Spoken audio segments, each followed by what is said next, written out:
And I have two more quick things. The Eagles, the Sixers general manager, he wasn't even good with the Houston Rockets, and he's not good with us. I think we're in cap hill for the next 2 years, and I don't know where this is going at this point. And Tortorella, I've been saying this, Mike. I wish you would rip him more. Tortorella has to go. I do not see what is the fascination with this guy. We're trying to rebuild, and I think he has Danny Briere and Bushi and some type of something on him. I don't know why we still have him. So I wish he would be ripped more. He has to go. That's only. All right, Ish. Thank you for the call. And speaking of him, well, apparently he turned on the media when they asked about Bill's boy, Michkov. Bill doesn't tolerate Bill. Bill lost a little respect for Torts. So he keeps benching Michkov, and Bill doesn't like that stuff. So when it's a legitimate question, this is the most marketable guy that you have, the highlight of your franchise right now. So when he doesn't play, it's a legitimate question for those always tough. I mean, there's not a tougher lot of reporters than those that cover the Flyers. So let's hear the confrontation between a questioner and answerer when it came to Michkov. You've talked a lot about Matt They having learning experiences. In the first there, it looked like after the goal, you kind of sat him down for the rest of the situations happen. How is it hard for you to do that, and especially with him being so young, or is it just one of those moments that it's very easy to do? No, it's part of the process. You had mentioned a few weeks ago when you sat him for the rest of the game, and you had said that in retrospect you would have put him just let me tell you guys something, okay? There are a number of things that come into play, not one specific play, okay? And you are at a disadvantage because I'm not going to give you information. It's not always the play on the ice that I'm trying to teach. So use that as a context before you start all your bull. There are so many things that go on, and with me trying to develop that player, and I'm going to continue to do it the way I think it should be done. But don't just look at the play. No, he didn't do the job as far as back checking. No, he didn't do the job in the offense zone. But there are a number of other things that come into play. And again, I need to show you the respect that I'm not going to give you that information, and you don't realize that. So don't make a bigger deal out of it than you think you need to. All right, that's not exactly being confrontational as much as he's explaining what his methodology is. Now, you can disagree with his methodology, but when asked about it, listen, he's a veteran coach. He's been through these media wars. He has a very low tolerance for questions like that.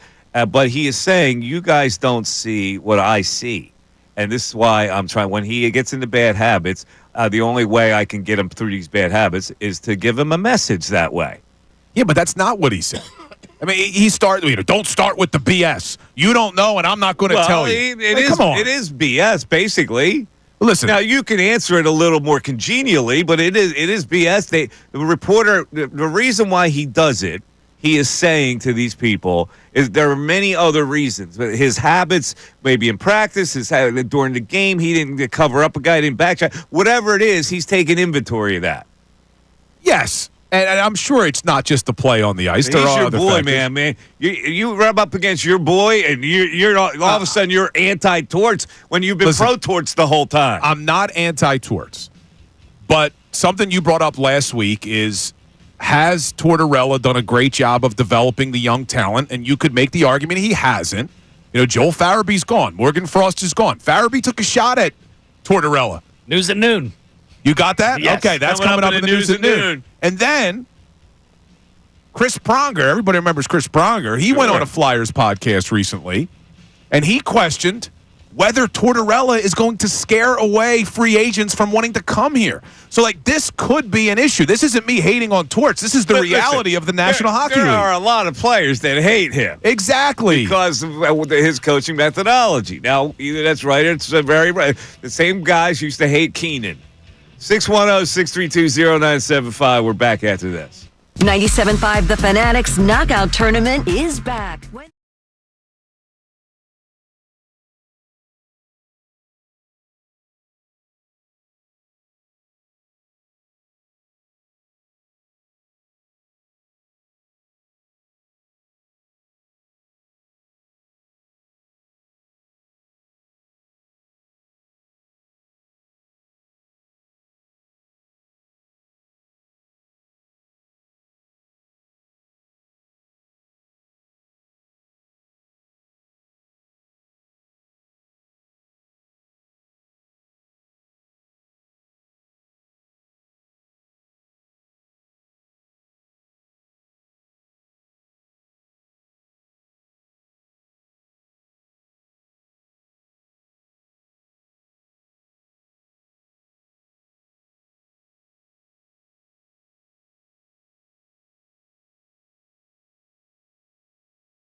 with Saquon Barkley right at 12 o'clock to dilute maybe the fact that they could get some news that they're going to lose a player.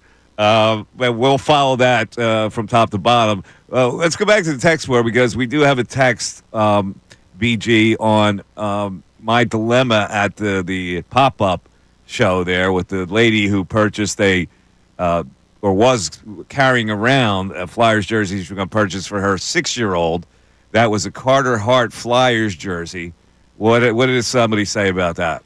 Yeah, we got somebody saying that you have to tell her. I know you don't want to say it in front of the kid. Maybe it's too much information for the kid's little ears, but you got to let her know so she's not walking around with her kid that looks like a doofus in a weird guy's jersey. All right, I got to be honest with you. I didn't know what to do with the situation. I didn't want to impose my will. I was probably the only person there who knew that it was funky to have that jersey for various reasons. So I go, is this my like? Do I have to be the overseer here? You know, like, is that my responsibility to be the overseer, to be the corrector?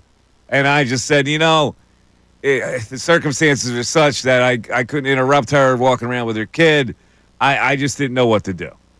You're like the Good Samaritan. Like, do you go and help the injured person on the side of the road? I think you have to. Is that really equivalent to an injured person on the side of the road? I think you have That's the thing. That's why. If it was an injured person on the side of the road, I definitely would know what to do. In this particular situation, I just did not know what to do. It was very... Yeah, it's a little weird. It was odd. We've got another texter chiming in saying they still see too many Carter Hart jerseys down at the stadium in general. Really? Stop wearing them. Oh, really? I haven't seen a lot of Hart jerseys. I don't know. Oh, come on, man. You can't do that. I mean, this is a naive kid who doesn't know, and a naive mother doesn't know. If you're a Flyer fan, you know. Well, look, I guess, innocent until proven guilty, but the things we've heard haven't been great. But the Flyers also, a couple months ago, didn't rule out the possibility of him coming back. I guess if he is cleared, there's a chance they could bring him back. Yeah, but in the meantime, they released him, which means you should release him. Yeah, I don't think you wear the jersey. If you don't want to throw it away, maybe just put it in your closet if you want to wait to see how the whole court hearing unfolds. But, yeah, I don't think you could wear it, and you certainly shouldn't have a kid wearing it, right? No. Speaking of kids, there was an interesting thing that developed yesterday at the Flyers game, too. Now, I don't know what the details were, but at one point during the game, the Flyers put up a Devils fan on the Jumbotron. I don't know if you saw this on Twitter. And everybody started booing the Devils fan, and nothing out of the ordinary. But then I saw it getting shared around on Twitter that particular Devils fan is banned from Devils home games. Dude, I saw that. Because they're saying that he was a pedophile or something. Allegedly. Alleged. Yeah. But it was interesting. Like, I had no idea. He was sitting 2 rows in front of me. And they showed this guy on the Jumbotron. I don't want to be around anybody like that. But I have no idea if there's truth to this or not. I mean, maybe if someone on the text line can provide a little bit more clarity, because everyone that was sharing the tweet just said, do you know who this is? Do you know who this is? And then you'd have to, read through 30 Twitter comments to try to figure it out. So anybody who knows what the hell that was. Yeah. It was interesting. You also have another little situation with the jerseys, Flyer. I think you can see, it's the oddest configuration of jerseys. Flyers games, anyway, have the oddest configuration of jersey wearers that I've ever seen. But you saw somebody yesterday. What was it? It's every time you go to a hockey game, without fail, there's going to be people there who are wearing a jersey of a team that's not playing. And I don't understand it. Like, sitting right in front of me, there's a Florida Panthers jersey in a game where it's the Flyers versus the Devils. And I never got the mindset of, well, I'm going to a hockey game, so let me just wear the one hockey jersey that I have of another team. Like, I'm not a jersey guy in general, but why do you have to wear a hockey jersey to a game that doesn't have the team's jersey you're wearing? Like, I don't understand that at all. I see that at baseball stadiums because people do the tour and stuff like that, and they wear their own jersey to each ballpark they go to, but I've never seen that for hockey. That's crazy. Maybe I could get behind it in the ballpark tours, but I don't know. All right. I don't get it. We do have another phone call. I love phone calls. 610-632-0975 to text us or give us a yell on all the stuff we were talking about today. Let's go to Brandon in Downingtown. What's up, Brandon? Hello, Brandon. Michael, the Good Samaritan. How you doing? Good Samaritan. Oh, man. That's his new nickname. But I failed my test. 3 kids later. I failed my test yesterday. Hey, I want to talk about free agency. Howie told us all to relax heading into free agency in the offseason. We all need to do that. This isn't going to be built up through free agency. It's going to be built up through the draft. They might try to bring in 1 or 2, 3 second-tier level players and then aim to bring Becton back. That's what they're going to do. And then they're going to trade back in the draft to get more assets and move around in the second, third rounds to get the guys they want on the D-line. So you That's how have they're gonna go. absolute faith.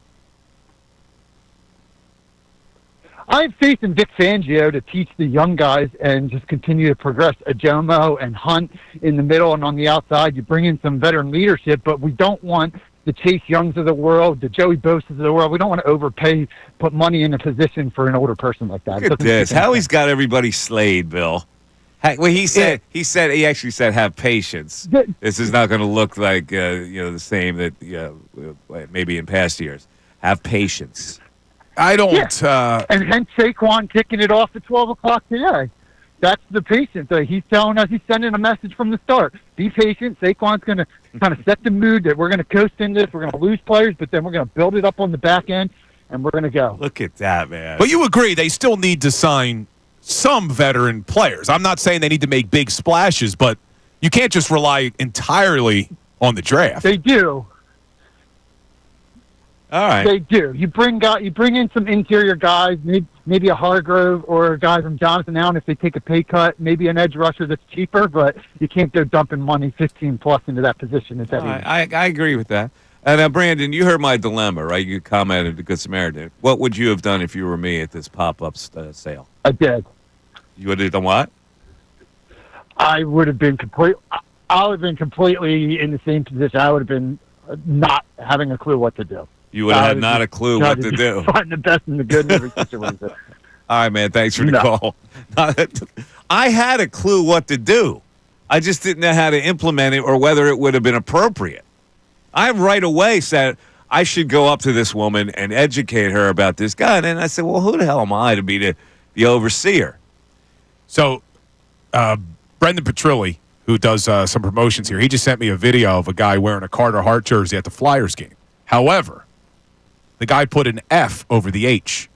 So now it says fart on the back. Maybe that's the way to go. See, that guy, that is, just don't wear the jersey. No. That is the definition of a douchebag. Yeah, who would do something like when people do this, like, what are you gaining with this?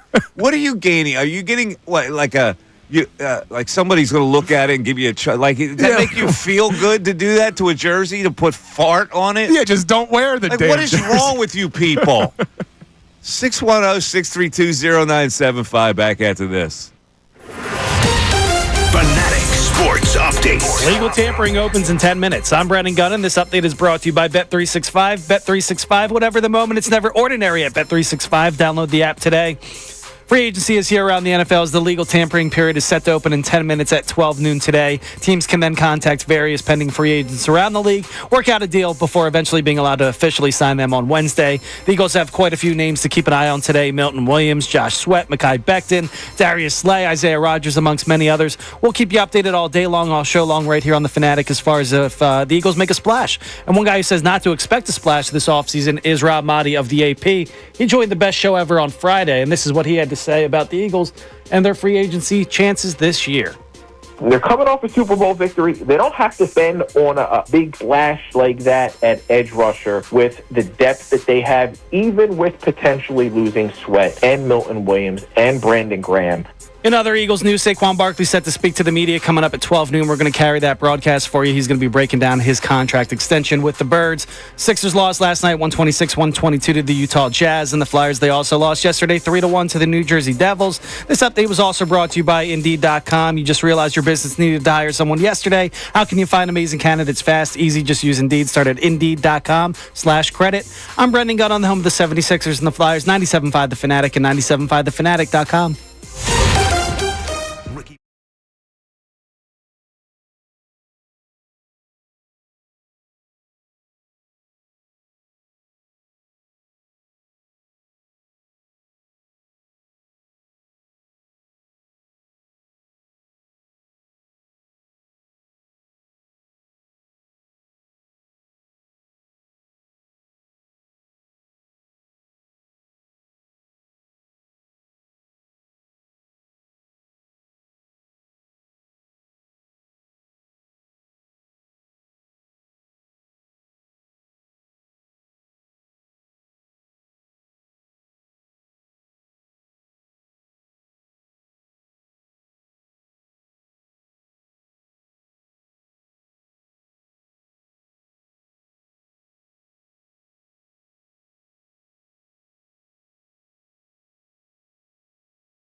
97.5 The Fanatic. At 12 o'clock hour, Saquon's going to be joining us. Well, not joining us. We're doing a presser, and we'll have news at noon.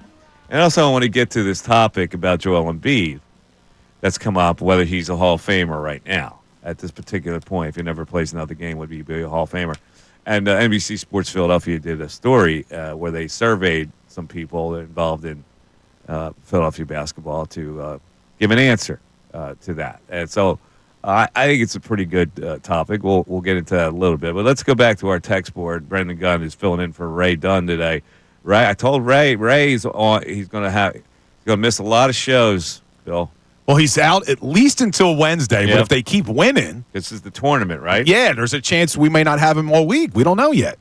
So somebody wants to know, were you with anybody at the time of the jersey, and could you have maybe mentioned it to them out loud without necessarily confronting the mom about it? No, I was solo. I was at a table signing copies of my book, The Adventures of Shima the Shiba, which you can get on Amazon.com, by the way, and a percentage of the proceeds go to animal shelters, Bill. I don't know if you knew that. So I did know that, which is excellent. See, now that I'm reading my texts back, I feel bad that I didn't provide any sort of lifeline because you texted me when this happened. I did text you. And you said, should I tell her? And I just gave you a ha-ha. I didn't even give him I didn't even give him anything. Right, now that I'm looking back, Bill oh, man, he needed help. Bill gave me a ha-ha. That's crazy. You needed some help. I forgot about that.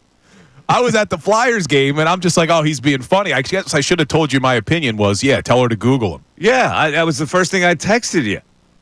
Wasn't it? Yes. I should have. Well, no, first thing you texted me was the schools. I was at Haverford College. And you saw the Gettysburg banner on the wall. Gettysburg banner. I sent you a photo of it.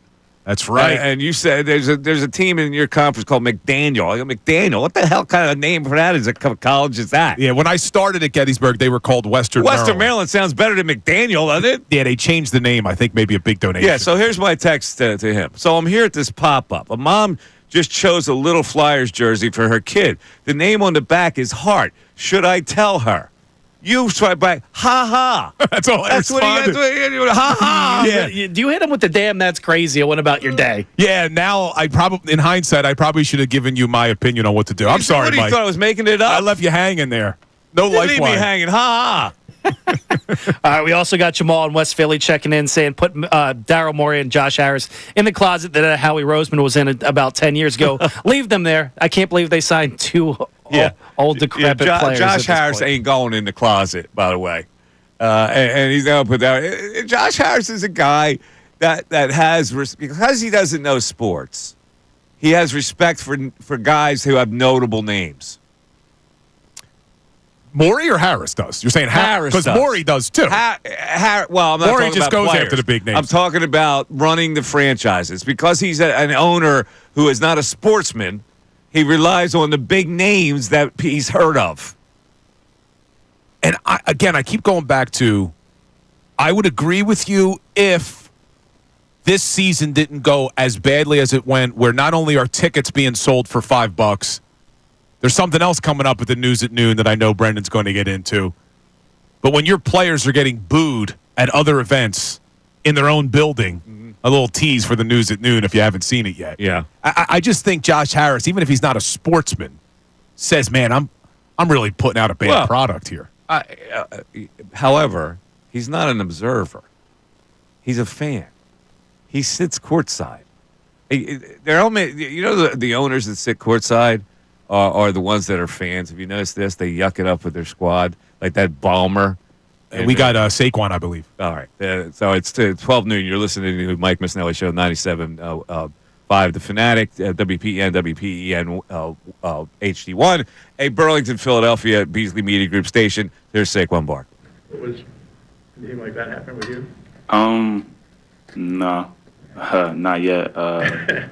Probably a golf membership or something like that somewhere. But don't have nothing crazy planned. How did this all come about, and were you surprised by it? Yeah, I think it was just mutual. The love I have for his organization, and wanting to be here for a very long time, and the same thing that they feel for me. Obviously, it shows. So I'm just thankful for obviously the extension, but being part of his organization from top to bottom. They do it the right way. And everybody in this building. So to be able to be part of this for, another 4 years, I think it is, and hopefully more, I'm super excited about that. Did it surprise you at all when Ed let you know they wanted to extend you so early in the process? Yeah, I mean, you never know, especially in this business, but when it came, to my attention, I definitely wasn't upset about that at all. Definitely fired up. Me and my family was definitely fired up. But more so, like I said, obviously the extension is great and the money thing is great too, but just the people in this building and this organization and to continue to build on what we were able to do last year is a big goal of mine. If you think back, you will agree on the first day of free agency last year. Here you are, first day of free agency 1 year later. I guess what perspective do you have on this past year of your life? Yeah, I mean, not just in this past year, going back to when, I got tagged, not trying to bring the past back up, but, just reflecting on that, sitting there in AZ, not sure what I should do and kind of making the decision to not accept the tag and bet on myself, and just shows me that every single time that I bet on myself, more times than not, it comes out in the right way. And you can't judge anybody's time. God's time is unbelievable.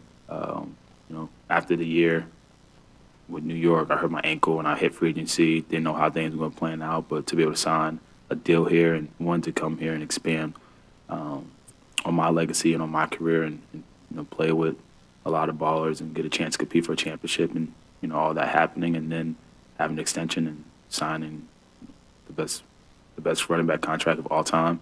It's just funny how things work, but just continue to trust in God, continue to trust in my team and the people around me, and just continue to buy in, and just it worked. And it's always been like that for me too, whether it's in high school and I had the decision if I wanted to go from Rutgers to Penn State, or it was Penn State and coming to the league, and even now. So it's just a lesson that I've learned that no matter what, for the rest of my life, that's going to be the mindset I always have, is continue to better myself and trusting God and trusting the people around me. I know legacy is something you've talked about quite a bit. Does being here long term give you the best shot to cement a really strong legacy? 100%. And that's the reason why I wanted to come here. It's cool, sign extension and having the yards and the record year or whatever happened last year. But you can't do it without everybody else. You can't do it without your teammates. And this organization knows how to continue to bring great people and have great guys in this team. And I'm just happy to be a part of it. So, yeah, the things I envision in the future, I feel like being here is the best place for it. How do you approach the off season? I mean, obviously you came off a season where you had by far the most touches in your career. You guys played, into the middle of February. How do you kind of approach this off season as far as getting ready for next year? Listen to my body. Definitely give my body some time to recover. Like you said, this was a long season, a lot of touches. But just listen to my body, create a game plan, whether it's within myself, within my team, with the team here, Coach Jamal. Figure out the game plan, and whatever the game plan is, just go and execute it. I think that's the way you do it. Same mindset I had last year. Come in with that mindset and just work and buy in, and the rest is going to take care of itself. So have you begun working at it at this point, or are you just kind of letting your body heal up? Right? I've been doing little stuff, like light work, nothing really strenuous on the body at all. That'd probably be more of a focus, probably around April. And less than a month since you won the Super Bowl. How has that time been for you? So you got honored in Allentown. How has the whole process been? It's been great. Like you said, going to Allentown, going back to Lehigh Valley, getting honored. The parade was cool. Winning a Super Bowl on your birthday was cool. But you kind of, you get a little bit of time, or there's moments like those 3 moments, or the ring ceremony, or when you go to White House, that it comes back to you that you're a Super Bowl champion. But you kind of lose focus on that already, because you start thinking about how you're gonna be able to do it again. And that's just the nature of our business. That's the nature of the sport. You have your time to celebrate it, but you win and you move on, and you got a whole new year. You got to everything that you did last year happened last year. You got to find new ways to create that again. You answered questions back in the fall about the running back market, and obviously there were phone calls among running backs a few years ago. What does this type of contract do for your position? I hope it does what it's supposed to do. Every other position, the value increases each year. So, for the B. Johns and the Gibbs and, I know Cook is up too. All those guys who are up and able to get paid. I hope they beat it. That's kind of how I look at it. And I'm not one of those guys. Like, I don't care for, is this guy getting paid more than me or not? Like, that's what the sport is about, and building the position up. And like I said, all those young guys that's underneath me right now, when there's a time, hopefully they beat it and max it out even more. And in 5 and 10 years, it's the same thing for those running backs that playing in high school and college right now. So that's the goal. It's happening for every other position. I think it should happen for our position too. Did you hear from any other running backs across the league after you signed the deal? Yeah, a couple guys reached out. The Cook probably was the most excited one, because he got his stuff coming up. But yeah, it's pretty cool. I'm a big fan of the game itself and of the position that I play and all those guys. So having those guys reach out means a lot. You know how it goes in the league with every defensive coordinator is going to be looking at your guys' film last year, what you were able to do on the ground. What do you think you need to do to evolve, to stay ahead of defenses next season? You just got to go back and watch the tape and come up with a game plan. I already reached out to, my coach Jamal and, seeing things that we can do to improve on.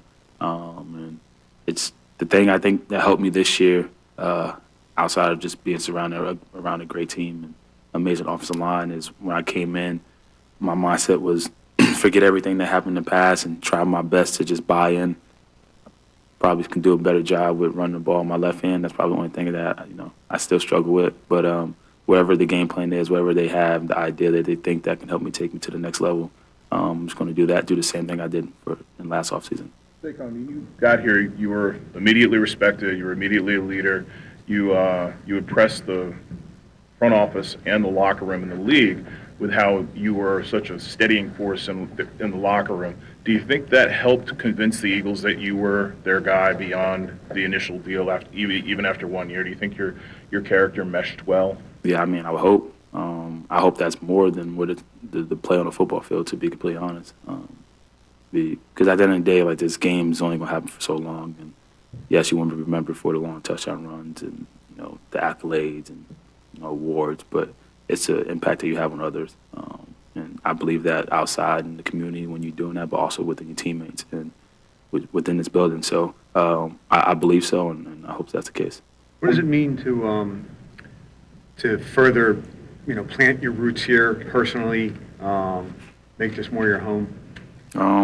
That this contract gives you. Yeah, I said it. I don't remember when I said it. I said it on some interview, but I'm a fan of Marshall Faulks and able to reach out to him and talk to him, and his legacy. When you talk about his legacy, a lot of stuff that's brought up is things that he did as a Ram and not as a Colt. So I think that this extension gives me the opportunity to do that, and I want to be, if not the greatest running back of all time, one of the greatest running backs of all time, and I hope I'm able to do that in the Eagle uniform. What's it like coming back pretty much to a team where the offense is pretty much, the guys are pretty much all back? You're not like bringing in like a whole lot of new people like, a lot of times you were with the Giants. I mean, what is this feeling like for you? I think it's big. I think it's a key to, why teams, if you look throughout the years of any sports, when, you're trying to have successful seasons on top of each other, I think it's key when you have familiar guys back in the locker room, back with each other. It only helps, it only grows, and I think you've seen that throughout the year too. Just the type of team we were from the beginning of the year, from the middle of the year to the end of the year, in the playoffs. But yeah, just seeing familiar faces and being able to work with them and having a whole year under your belt is only going to help you. I'm sure you thought for a long time about what it would be like to win a Super Bowl. Was it what you expected, different than you expected? Yeah, I mean, depends how you look at it. Like, in the moment, it's cool. But kind of like anything in life, well, how I've seen it so far in my life, when things happen, you probably I envisioned it so many times and seen it so many times that when it happens, it's like it kind of never really live up to expectation, I guess you can say. But like I don't mean to say that to take anything away from the Super Bowl. Obviously, the Super Bowl is amazing, but yeah, it was super cool. It's more of like the moment you have like with your guys in the locker room after, and then you'll be able to celebrate with your family and friends. That moment's probably a little like the thing that really takes the cake for me. But yeah, I'm not trying to downplay winning Super Bowl at all. But yeah, it didn't. I don't know. Only thing that I think so far, like in my life, is like kids. Like when you have your kids. Maybe because when I was a kid, I wasn't dreaming about seeing a baby pop out. So like it probably exceeded expectation there. So, but yeah, I'm not trying to downplay winning the Super Bowl, but yeah. How would you describe the locker room and the parade and everything that came out thereafter? Because you tried so hard during the season and during the week to kind of stay even. Did you really allow yourself to enjoy those moments there? I definitely allowed myself to enjoy the locker room. I think it's all over video. Maybe the parade too. But like I said, those are the moments. Like you have like your key moments, and I don't know the exact dates of the ring ceremony, but I think that's like the last time where like you have like that moment again when you're celebrating being a Super Bowl champion, and then after that you kind of just put it in the past, and next time you really talk about it or super excited about it is when you're retired and you reflect on your career. There's a moment during toward the end of the game where you're standing with Jalen, and he said, "This is about you." Kind of, I'm messing up the words here, but basically saying to you, you did this. You were the one that kind of put this team over the top. What did that mean to you when he said that to you? Have you thought about it all since? No, I definitely haven't thought about it all since. But yeah, I mean, the type of player Jalen is and the leader he is, hearing those words from him definitely meant a lot. And not only him, just from a lot of my teammates and coaches, the way that they said I was able to have an impact on this team. But the same way how they feel about me is mutual. The impact all these players and coaches have had on me and my career is something that I wouldn't like. The Super Bowl don't even take the cake for that. Like it's bigger than that.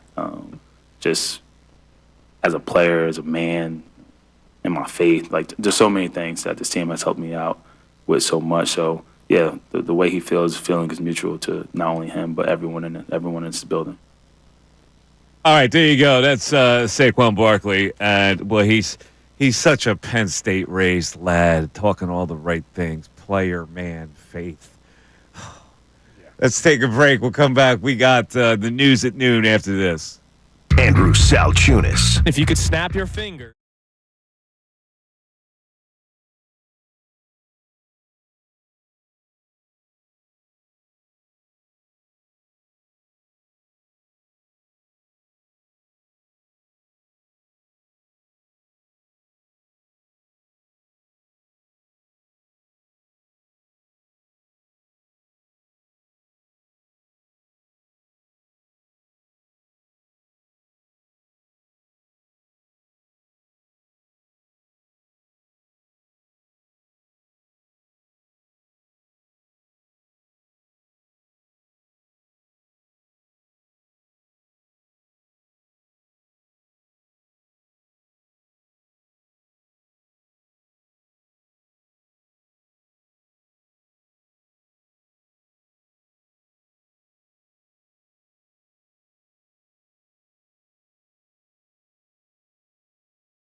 lips like sugar. All right, anyway. It's the Mike Missanelli Show. It's 97.5 The Fanatic. And it is time, ladies and gentlemen. Brendan Gunn in today for Ray Dunn, who's busy covering and doing a play-by-play for Temple women's basketball. It's time for the news at noon. There's a whole lot going on in this world. It's time to catch up. Here's the news at noon.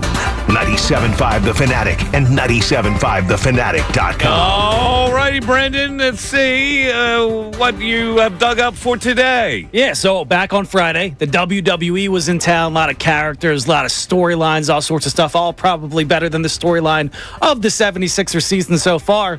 And speaking of Sixers, they were in attendance most prominently.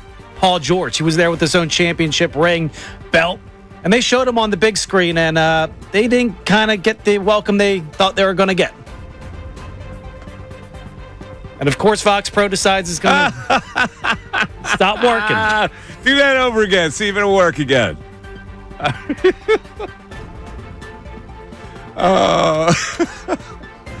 I'll tell you what, technical difficulties sometimes derail an award-winning show. Yeah, well, while he's trying to pull that up, we got some free agency updates. Oh, okay, let's go. So Twitter's down, so Threads is going crazy today. Hassan Reddick, former Philadelphia Eagle, has agreed to sign a one-year deal with the Tampa Bay Buccaneers. 1 year, $14 million. The Bucs also are bringing back Chris Godwin, one of their star wide receivers. That's kind of the big news. Nothing on Eagles free agents just yet, so we'll keep you updated as soon as news breaks. All right, we got it back. All right, we're good. So here's the Sixers getting that welcome they probably deserve this year. Side here are the 76ers. We're going to host the Jazz come Sunday, and they have been loving the action ringside. Of course, these Philly fans, you can get a mixed reaction when you have certain struggles during the season. Oh, see, that's encouraging. They got booed? Yeah. They're driven by it. That's encouraging. But once again, the lack of self-awareness with Sixers players and Sixers organization. Why do you think that you would get cheered holding up a 76ers championship belt in the Wells Fargo Center with how well you've been playing, or lack of how well you've been playing? I hear you. But that's good that the fans didn't, fall for it. And they booed PG. All right. All right, moving on to another basketball team in this city and a legend in the Big Five, Fran Dunphy. He coached his final Big Five home game on the weekend, final regular season game in true Fran Dunphy fashion. After the game, he spoke about everybody but himself. Obviously, a very, very good win for us. I thought Mike Doyle, his scout, was great today. He did a really good job of preparing us. And all the assistants on the bench were guiding me in terms of what to run. To think of some of the defenses that we were facing, things like that. So, but everybody did their job. I thought the guards were great. I thought Mac was very good too. He played really well throughout. Tunda, very efficient today. So we're grateful, very grateful for the win. Is that the last of the old guard of the Big Five, like the state of college basketball and all that? Maybe not, but first of all, there's not one person who would say anything bad about Fran Dunphy. I mean, he's just like a total class act. And my first time ever covering him, I covered him in formative days when he was coaching Penn. Never had any kind of run-in with him at all. And usually I have run-ins with everybody. But first game I ever covered him, he was coaching Malvern Prep. Really? How many years ago was that? Coach at Malvern Prep way back in the day. This is before I even think he went into college coaching. When did he coach at Malvern Prep? I'm looking up. 1977 to 1979. That was my first job out of college. And I was covering schools, and he was, I remember him, and he was a very forceful high school coach. I remember him, he pulled a player out of the game once, and he goes, "Yo, bud, what the F?" And you can hear him, across the court. Oh, that's awesome. Yeah, he was at Malvern for 2 years, and then he went to LaSalle. He was an assistant at LaSalle. Go. So his first job, I think, was at Malvern. He was at Army for a few years. Oh, that's right. He was at Army where he met Krzyzewski. Yep, and then went to Malvern. Okay. All right, there you go. All right, we'll wrap up the news at noon with the former Flyer, Joel Farabee. Didn't take long to throw his old coach under the bus in a post-game press conference. Take a listen. Like handling the defensive responsibility, playing with those guys, being out there in a 1-0 game at the end. Yeah, it's a real treat, honestly. I started my career in Philly, as a guy that would kind of go out there in the last minute, and then when Torts came in, that was no longer. So it's really nice to be trusted and to be out there. Oof. Yeah. There you go, a young player whose career he ruined. Well, and didn't develop. Look, I'm not a Tortorella defender here. Yes, I've criticized him at times. No, you haven't. I just would like to point out that Farabee says that. And if you look at his stats in the 13 games he's been in Calgary, he's actually playing a minute less per game than he was playing in Philadelphia. So let's relax, Farabee, with the... But not the final minute. Yeah, not the final minute. Look at you. He's playing less time in Calgary. Defending Torts. No, but look... I'm not a defender of Torts. Yes, you are. I am not a defender. I'm also not a hater. I'm kind of on the fence with him because I do understand the people who are worried if he wasn't able to develop a Farabee or a Frost, how's he going to develop some of the young talent they have now? Oh, okay. All right. That'll conclude the news at noon. That's the final horn on the news at noon. There it is. The final horn on the news at noon. Nice job. We got the guy I remember, Dumpy yelling at him, Elmer Prep. His name. Now I remember it. I can't believe I remember this so vividly. But the guy's name was Quiggs. Yeah, Quiggs. What the F?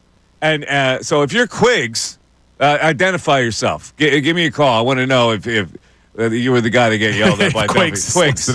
Whoever Quiggs is. 610-632-0975. Back after this. Fanatic Sports Update. Legal tampering is officially open. I'm Brendan Gunn with your Fanatic Sports Update, and it is brought to you by Hand & Stone. Hand & Stone pricing starting at just $79.95. There's no better time to unwind and relieve stress. Find a spa nearest to you at handandstone.com and experience the ultimate relaxation. Legal tampering just opened about 10 minutes ago. Already got all sorts of deals. You got Hassan Reddick back with the Bucks. You got Chris Godwin signing with the Bucks again as well. Not Hassan Reddick back with them. Hassan Reddick going there. Chris Godwin back with them. Names to keep an eye on today with the Eagles: Milton Williams, Josh Sweat, Mekhi Becton, Darius Slay, Isaiah Rodgers, Kenny Gainwell, Fred Johnson. So many guys hitting the free agent market. We'll keep you updated all day long. As far as any kind of news surrounding them goes, haven't heard anything yet. We did just hear from Saquon Barkley, spoke to the media, had a lot of good things to say about the Super Bowl run, his extension. He says he wants to be the greatest running back of all time. We'll have some clips for you later on throughout the whole week with that. The Sixers, they won last night, 126-122 over the Utah Jazz. Flyers, they unfortunately lost yesterday to the New Jersey Devils 3-1. This update was also brought to you by Rocket. Rocket.com is a single seamless home ownership platform to help you find, buy, sell, finance, and refinance your home. Visit Rocket.com today, the new home for all things home ownership. I'm Brendan Gunn on the home of the 76ers and the Flyers, 97.5 The Fanatic and 97.5thefanatic.com.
It's 12:31, Mike Missanelli Show, 97.5 The Fanatic. I was reading a story in a trade website that covers the media, Barrett, that Stephen A. Smith getting that contract is a boon to everybody else in the industry, to which I call BS. All right? Let me tell you, it's not the same. Like, Saquon Barkley setting a new plateau for running backs applies in the NFL. All right? When you set that salary structure, other running backs are going to get paid. It doesn't work that way in the media. I rest assured that Stephen A. Smith getting $100 million in a 5-year deal, $20 million a year, guess what that does? It soaks up all the money. It doesn't provide more money for talent because now they have, listen, we put all this money in Stephen A. We really don't have the money to pay you. That's the way it works in the media. Yeah, I mean, I guess if you have a social media following like Stephen A. Smith, maybe it'll help you. But it works the opposite way. Well, we've used up all our money on him. Sorry. You're going to have to work for X. What is it, $25 million a year? Is that what he's getting? Now, Matt Barry just signed a new contract with ESPN. You think they paid a lot of money for Matt Barry? They offered him a figure, and he said, okay. You don't have any bargaining power. Stephen A. Smith sucked up all the money. All right, so based on the Stephen A. name, Stephen A. controversy a few days ago when LeBron James confronted him courtside, beefing about saying something like "keep your son's name out my mouth" or out your mouth or whatever it was. So we had to go way back to what Stephen A. actually said about Bronny that set LeBron off. So here it is. Really trying to be as respectful as I possibly can be towards LeBron James. A treasure to the game of basketball that we should and will all miss when he is gone. I am pleading with LeBron James as a father. Stop this. Stop this. We all know that Bronny James is in the NBA because of his dad. The first game of the season, opening night, the Griffies in attendance, father-son duo playing in an NBA game for the first time, an absolutely positively wonderful story. And then reality sets in. We love what we're seeing from him in the G League because that's where you belong. As you hone your skills and you get better and you legitimately earn, which I believe he has the potential to do, I am rooting for Bronny James. It would be cruel to root against him. It's a wonderful kid. I wish him nothing but the best. But he's LeBron James' son. Okay, so apparently that set LeBron off. So here's the dilemma, and this is why I hear some feedback on this from the people at 610-632-0975. Who was more out of line here in the situation? Does LeBron have a right to confront Stephen A. for what Stephen A. just said, and should Stephen A. have said it that way? Bill, your thoughts? Well, I think LeBron has the right to confront him. I think anybody has the right to confront anyone who's talking about you and your family. But I don't think Stephen A. Smith is out of line in this situation because when you do what LeBron James did, which is do everything in your power to force Bronny to get drafted by your team, then I think you should be open to criticism. Now, LeBron, he could defend his son. I mean, I would probably do the same thing. If I was LeBron James and my son was a basketball player, I probably would do the same thing to try to get him on my team. I think that would be incredible to be able to play professional sports with my son. But at the same time, I have to know that that's going to open up criticism because of what I've done.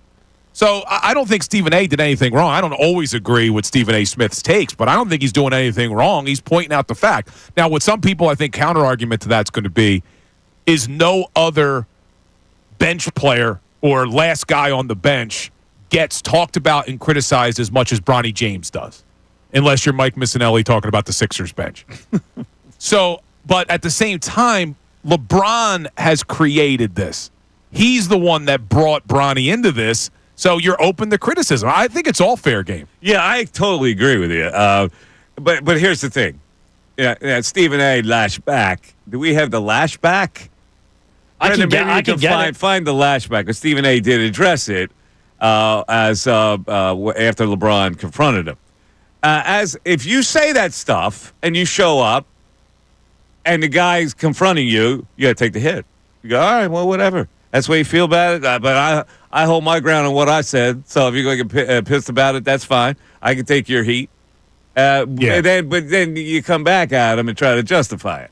You go, listen, man, I said something. I didn't think I was offensive at all. I stand by what I said. He decided to confront me. End of story. Boom. Move on. Mike Missanelli Show continues. Tyrone Johnson. I don't understand the sense of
Mike Missanelli Show, 97.5 tonight. I got a question for you, Bill.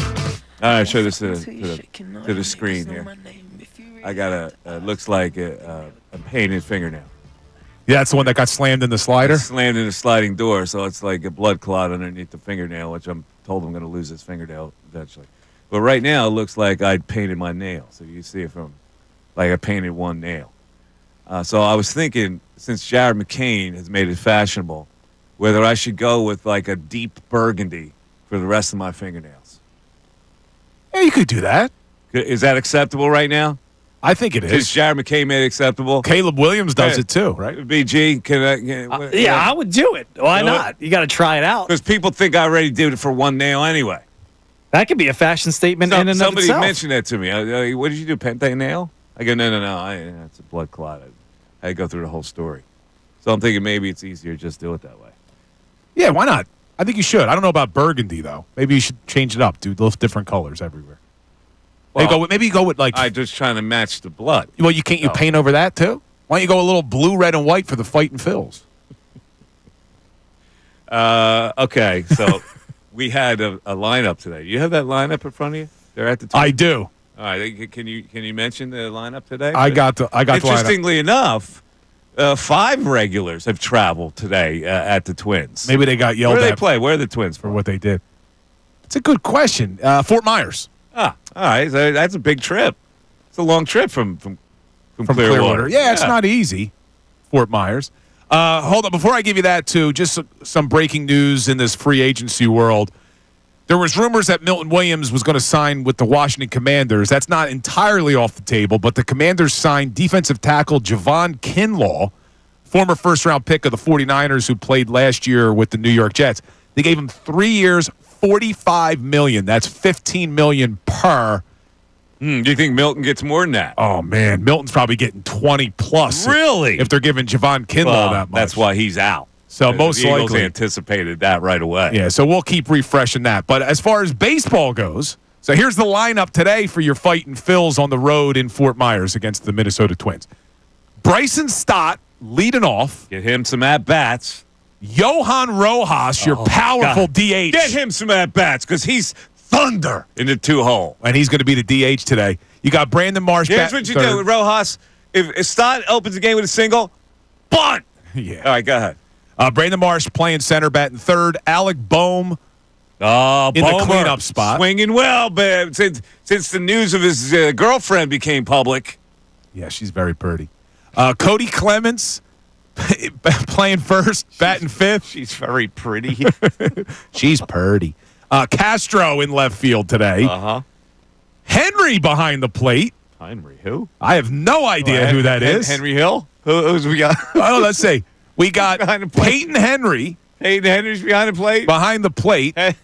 So he hasn't played in a major league game since 2022. In the minors. Cal Stevenson in right. Oh, Cal. Silent Cal. And your boy Lantigua. Rafael Lantigua playing short. Lantigua's been getting a lot of time. Quick update on the bullpen. Matt Strom, they just put a story out about 10 minutes ago on NBC Sports Philadelphia. Shoulder impingement and bone bruise questionable for opening day at this point. Oh, boy. Oh, boy. Shoulder impingement is never good. I don't like it. Now, a positive was Ranger Suarez velocity was up yesterday. Yeah, it was up to 93. It's up, right? That's a positive. It's trending in the right direction. Yeah.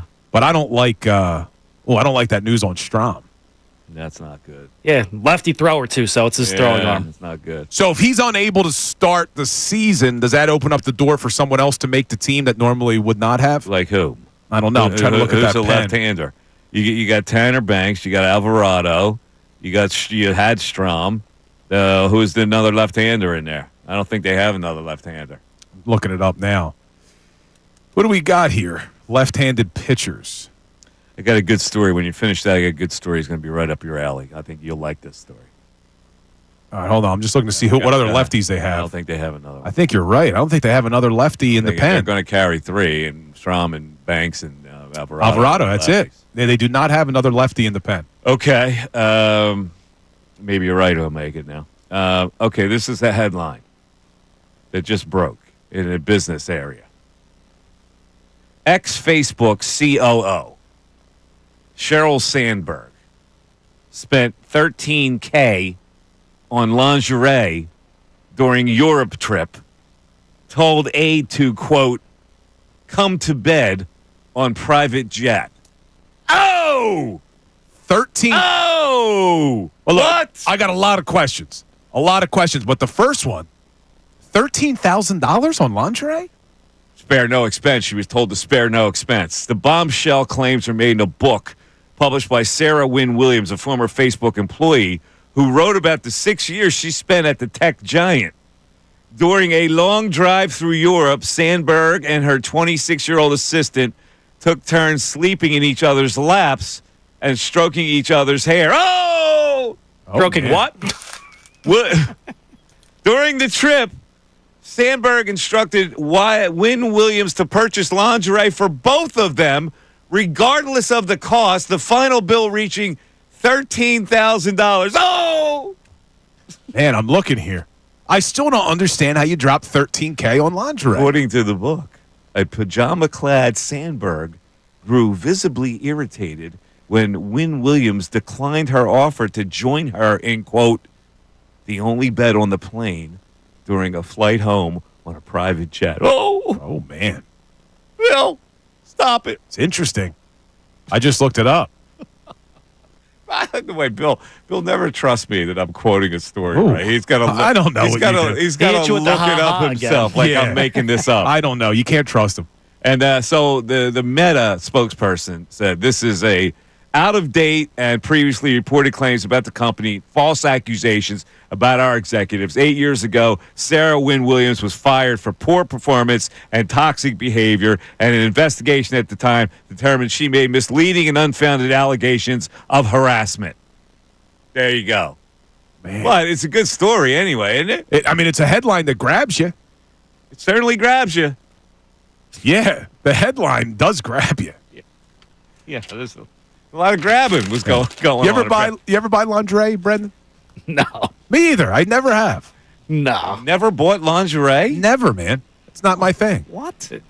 Yeah, like no. I've never done that. I don't know somebody that did one time, a buddy of mine, and he delivered it, and somebody stole the package off his porch in the city. Imagine getting home and you find a teacher's outfit or something like that, something weird. Yeah, I don't know. I've never done it. I mean, I know that's why Victoria's Secret was created, right? A guy wanted to be able to buy lingerie. I've never even done it online. Never.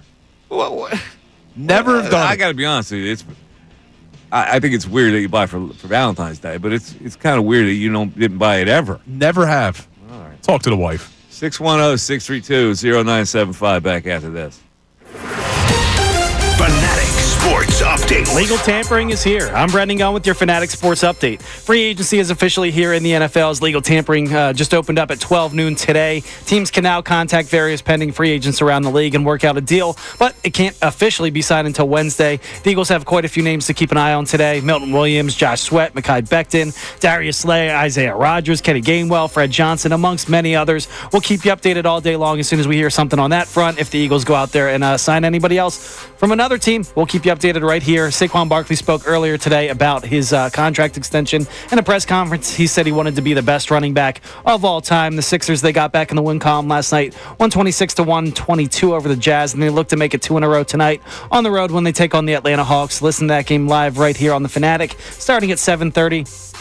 And the Phillies, they just announced that Matt Strahm is dealing with impingement and a bone bruise in his left shoulder, and his status for opening day is questionable at this point. We'll also keep you updated on that as soon as we hear more. This update was brought to you by the Electrical Workers Local 269 and the Electrical Training Alliance. The International Brotherhood of Electrical Workers Local 269 will be accepting applications starting January 1st until March 31st at IBEW269.com. I'm Brendan Gunn on the home of the 76ers and the Flyers, 97.5 The Fanatic and 97.5thefanatic.com.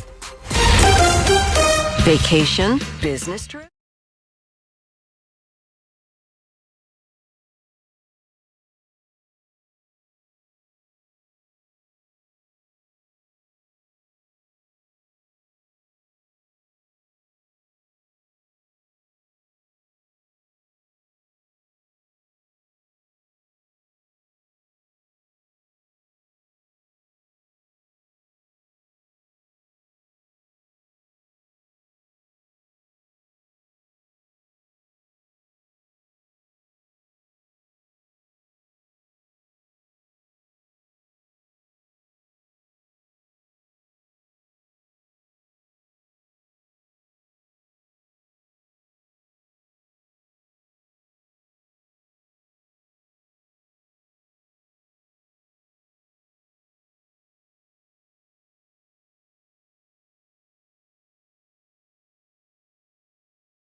Well, it's 12:55. It's the Mike Missanelli Show. All right.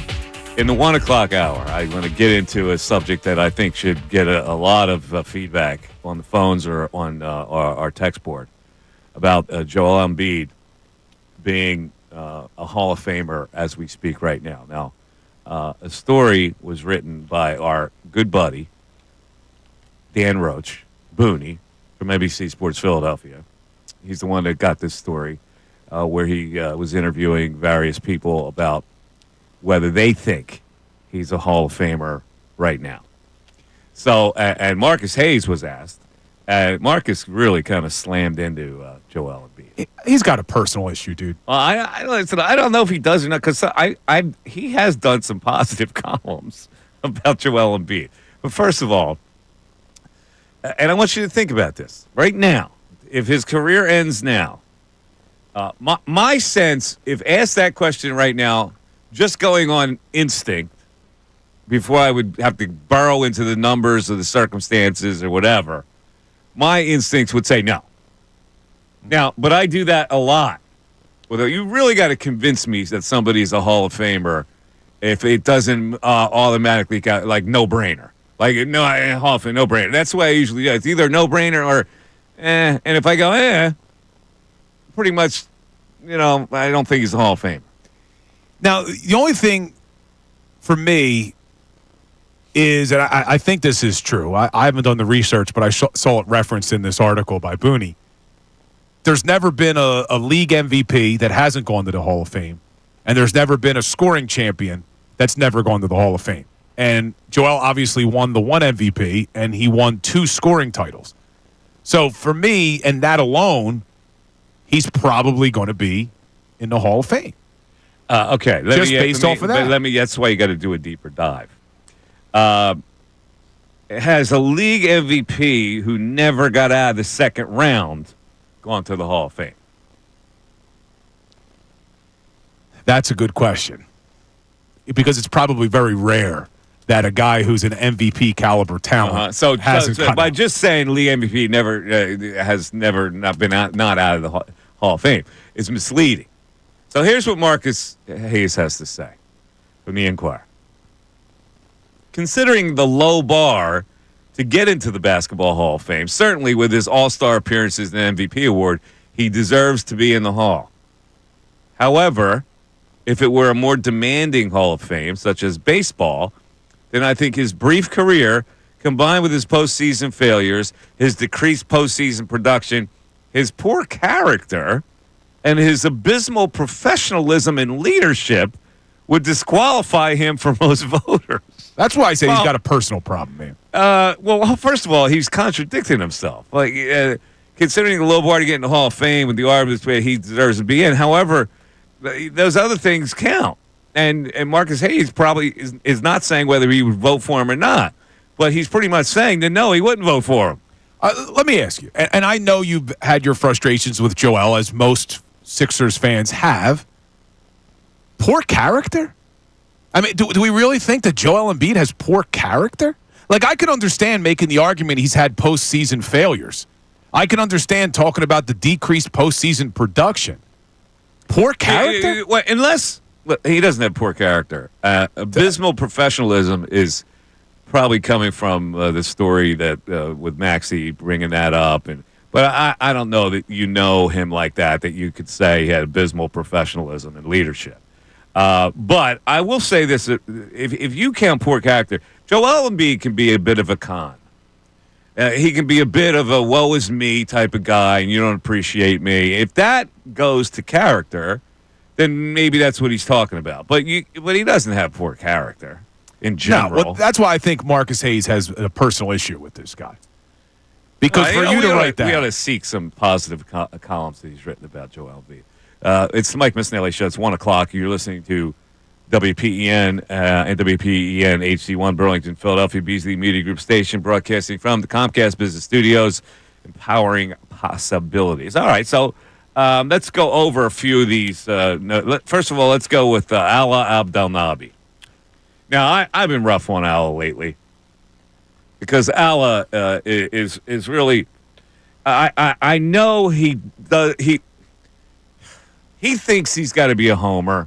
I think he's got a little more leeway than he thinks to not be a homer, but he has decided to broadcast games in one way, which is to be inherently positive and not critical about anybody who takes the floor for the Philadelphia 76ers. So here's what he says about the question of whether Embiid should go into the Hall of Fame. I'd say yes, because there's never been an NBA MVP who didn't go into the Hall. There are 9 MVPs who are still playing that will eventually all get in. Whatever views people have of him, it would be unprecedented for him not to get in. That's not saying whether you believe he should go in. The question is to you. Do you believe he should be in the Hall of Fame? And Allah doesn't want to answer the question. And it ticks me off. Because if he answers the question, which I think he would answer no, then he thinks he would lose some fan base. So you think he would lean no? I don't think there's any question. Listen to the answer. I'd say yes, because there's never been an MVP who didn't go to the Hall. But there are 9 MVPs who all get in. Whatever views people have of him, meaning he has some views of him, it would be unprecedented for him not to get in. Now, right under that, Jim Lynam, who's also on NBC Sports, says a resounding yes. Little or no debate. A resounding yes. In essence, he is one of the most unique talents of all time. His individual numbers support the case that he was one of the most complete centers in the history of the game of force on offense and on defense. Ben Wallace, Bobby Jones, and Mark Eaton are in, and rightfully so, as 3 of the best defenders in the history of the NBA. None would be considered an overwhelming offensive talent. Embiid has been elite at both ends of the floor for his first 8 seasons. And we got some breaking news, Michael. All right. Football breaking news. Breaking sports news from 97.5 The Fanatic and 97.5thefanatic.com. What do we got, B-Gun? Yeah, per Adam Schefter seconds ago, the Panthers are finalizing a deal with Milton Williams. No terms are out yet, but Milton Williams to the Panthers. Oh, my God. The Panthers. Oh, he's taking the bag, man. Milt, you could do better than that, Holmes. Come on now. He's taking the bag. Hey, Milton Williams got his Super Bowl here, and now he's chasing the green because you ain't winning nothing in Carolina, Milton. You're going to die down there. You could have got similar money anywhere. He should have called Miles Sanders and been like, yo, what should I do here? Stay away. Jeez. Stay away, Milton. That's a train wreck, that franchise. I'm going to guess for him to go to Carolina, it's got to be over $20 million a year. It's got to be. It's got to be close to $100 million total. They probably gave him like a 4-year, $96 million deal, $50 million guarantee. It's got when the numbers come in, it's going to be crazy. He did take the bag. That's for sure. But good for Milton Williams. Look, last offseason when Howie Roseman was extending everybody, I kept waiting for Milton Williams to get extended. I kept saying, he's got to be the next guy. He's got to be the next guy. And from what I heard, they would have loved to have extended him. He bet on himself because he knew he was going to get an increased workload this year with Fletcher Cox retiring, and he would get that big payday. So, good for him. All right. Do we have any text on this Embiid thing? Because this is really interesting. Maybe I'm misguided. I would think, though, this notion there's never been an NBA MVP who didn't go into the Hall. You have to dig deeper than that. An NBA MVP who didn't get past the second round. Well, let me give Did you that person get into the Hall? Let me give you a comparable, though. Go ahead. Yao Ming's in the Hall of Fame. Yeah. 12-16 career playoff record. Played less than 500 games in his career. So if Yao Ming's in, why wouldn't Joel get in? I can tell you why. Deference to a foreign player from China, the first one. True, but technically Joel's a foreign player, even though he's a U.S. citizen now. Right? I mean, he's expanded the game to parts of Africa. Is he the first, though, who came from Africa? He's not as big as Yao Ming was. This is the first guy from China, really, that broke that communist... huge international star. Yeah, it's an international star, but also the China dynamic. Yeah. But you look just statistically, I get what you're saying, but just statistically, I think Joel has a better case than Yao Ming. You do. Did Yao Ming have more block shots than Joel Embiid? How many block shots did he have? He averaged 1.9 in his career. That's all? That can't be right. Yeah. Really? I'm looking he only had one season where he averaged. He only averaged 2.0 3 years. That was it. Yao Ming got the sympathy vote. He got the international flavor vote. He got the sympathy vote because of his feet. And so I think that was an emotional vote in. Yeah, I'm just looking. So he never got past the second round? Did they play in the finals ever? Did they play in the conference finals ever? I don't think they did. I don't know if he ever got past the second Not that I remember growing up. Let me look here. He only went with Houston. They went 4 times. Mm-hmm. He played 5 games, 7 games, 7 games, 9 games. Here's the thing, Bill. People have thrown in now Bill Walton, Ralph Sampson, and Yao Ming. They all played under 500 games because of injury. Yeah, that's Noah Levick from NBC Sports. Ralph Sampson was the first player of his kind to be that versatile as a big man. Walton got the injury problems, who had a fantastic college career, won a championship with the Portland Trailblazers, got the benefit of that a little too soon. And Yao Ming was the China Donna. Every one of those guys I can separate from Joel Embiid. For things that were not only basketball. Right, that they would get votes to get in the Hall of Fame. So in other words, maybe all 3 of them don't belong in the Hall of Fame based on merit, but because they had some kind of an excess vote, because Sampson because of his versatility, because they had never seen anything like that, Bill Walton because of his great college career and a championship early in his career, and Yao Ming with the China dynamic. Yeah, it makes sense, I guess. But I just think Joel, I know you can't look at it, but when he's healthy, he's one of the most dynamic scorers we've ever seen. That's not a Hall of Fame criteria. 610-632-0975. Back after this. Tyrone Johnson, Ricky Vitalico.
The Fanatic. Last night, I hadn't seen the movie in its entirety in a really long time. It's on all the time. But for the first time in many years, I sat down and watched the Pulp Fiction from start to finish. It's a classic. Dude, the movie is really good. I mean, it really is. Is that your favorite Tarantino? Yes. It's in my top 5 movies of all time. Yeah, it's a good movie, man. There's no question it's his best. So you want to list his best? I tell you, a script that rivals it is True Romance. Yeah, True Romance. He wrote that script. Great. He didn't do the movie, but he wrote that script. But Pulp Fiction has to be number 1. I would go Inglourious Basterds. You love Inglourious Basterds. I thought it was brilliant. Really? Yeah, Django's great. Django. What else did he do? He did the Kill Bills. The Kill Bill. What do you think? I can't watch the Kill Bills again. Like, I can watch most every other movie that he has done over and over again. Also, Reservoir Dogs was his script. Yeah. I wasn't as into the Kill Bills as some. I mean, I thought they were okay. They were solid. I didn't love Jackie Brown either. I wasn't a huge fan. Jackie Brown is probably his worst. Yeah, I wasn't a huge fan of that. Yeah. Now, From Dusk Till Dawn is a great movie. His script. Yeah. Yes. And he's in it. And he's an actor in it. And he's in it. And he writes into the movie a scene for himself licking Salma Hayek's toes. He writes that into the script. I was noticing the little things he puts in. Like, I had an interview with him, and I asked him about, he uses the cigarette Red Apples twice. Butch goes over to, after he talks to Marcellus Wallace convinces him to take a dive. Yeah. He goes over to get some cigarettes. He could give me a pack of Red Apples.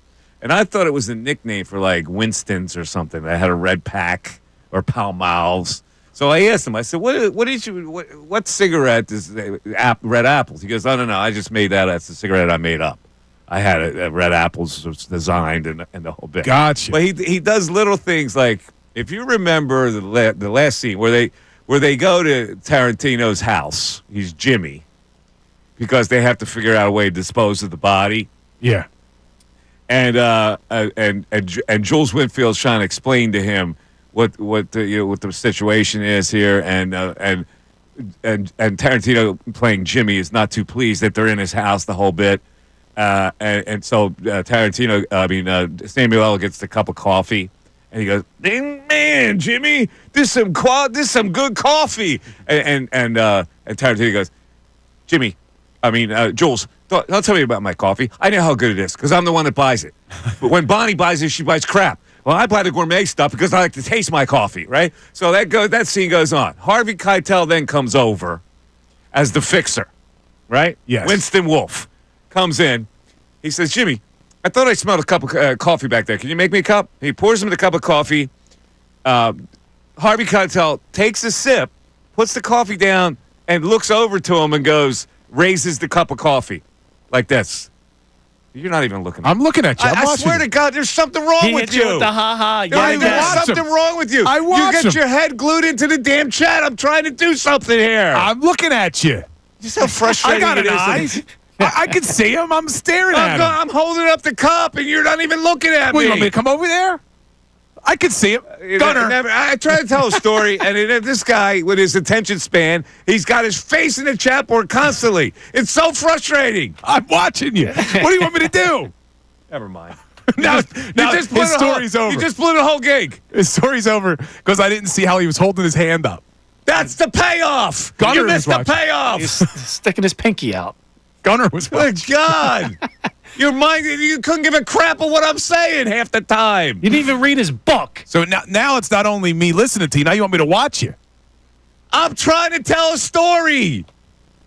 The least you can do is look at me. We're doing radio here, Gunner. Radio. They can't see him either. We're on the YouTube chat. We're on the YouTube. It's unbelievable. We got text board. Yeah, we got a lot of people checking in saying we got to remember it's the Naismith Basketball Hall of Fame, not just the NBA Hall of Fame. That's why guys like Bill Walton get in too, because he has a legendary college career. Guys like Grant Hill, as Austin points out back here. We also got somebody wondering, is it a violation to buy that Carter Hart jersey if the last name was Hart? Of course. Yeah, why? Just because of Gene Hart? No, because their your last name's name was Hart. Oh, if their last name. Yes, it is, because nobody's going to look at it and say it's his last name. Of course it is a violation. You got to think through this thing, man. All right, what else you got? Yeah, we got Daryl Morey back to him. We got Daryl Morey is embarrassing when the whole reason the fans are angry to begin with, and now he's on a podcast laughing about them being angry. It's because he decided to sign a bunch of senior citizens that have brittle bones. Yeah, it's more than brittle bones. It's misjudgments. It's like I can't get, like, why can I recognize the fact that when you waste time signing the Kyle Lowrys and the Eric Gordons of the world? Why is it that these are experts in basketball? What are you getting out of that?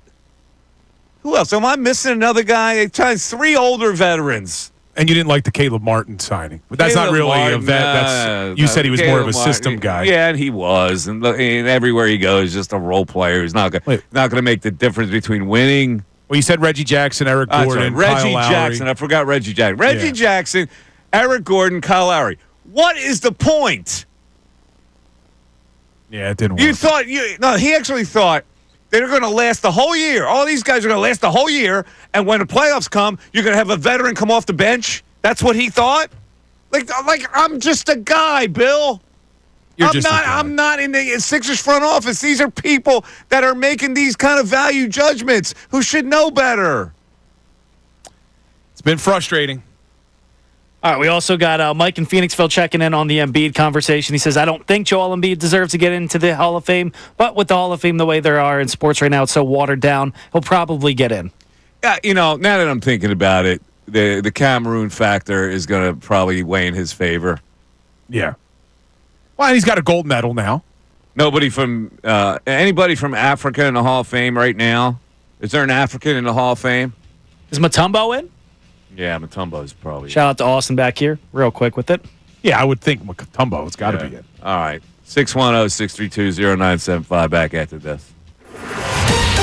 Fanatic Sports Update. Legal tampering is officially open. I'm Brendan Gunn with your Fanatic Sports Update. Free agency is here around the NFL as the legal tampering period opened officially at 12 noon today. Teams can now contact various free agents around the league and work out a deal unofficially until they're allowed to sign it on Wednesday. So far today, we had one Eagle leave already. Milton Williams, he's going to be down in Carolina. He's going to be signing with the Panthers for Adam Schefter. There's also guys to watch today like Josh Sweat, Mekhi Becton, Darius Slay, Isaiah Rodgers, amongst others. We'll keep you updated all day long as far as any updates on those players go, or if the Eagles reach an agreement with another player from an outside team. Saquon Barkley spoke earlier today at his press conference for his extension, and he said he wants to be the greatest of all time. I want to be, if not the greatest running back of all time, one of the greatest running backs of all time. And I hope I'm able to do that in the Eagle uniform. The Sixers got a win last night, and they look to make it 2 in a row tonight when they take on the Atlanta Hawks down in Atlanta. Listen to that game live right here on the Fanatic starting at 7:30. And the Phillies, they announced that Matt Strahm is dealing with an impingement and bone bruise in his left shoulder, and his status for opening day is questionable. This update was brought to you by Jackson Hewitt. It matters who does your taxes. One expert tax prep, Jackson Hewitt will give you $100 to switch. Limited time offer for new clients, participating locations. Only terms at jacksonhewitt.com. I'm Brendan Gunn on the home of the 76ers and the Flyers, 97.5 The Fanatic and 97.5thefanatic.com.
Missanelli Show 126.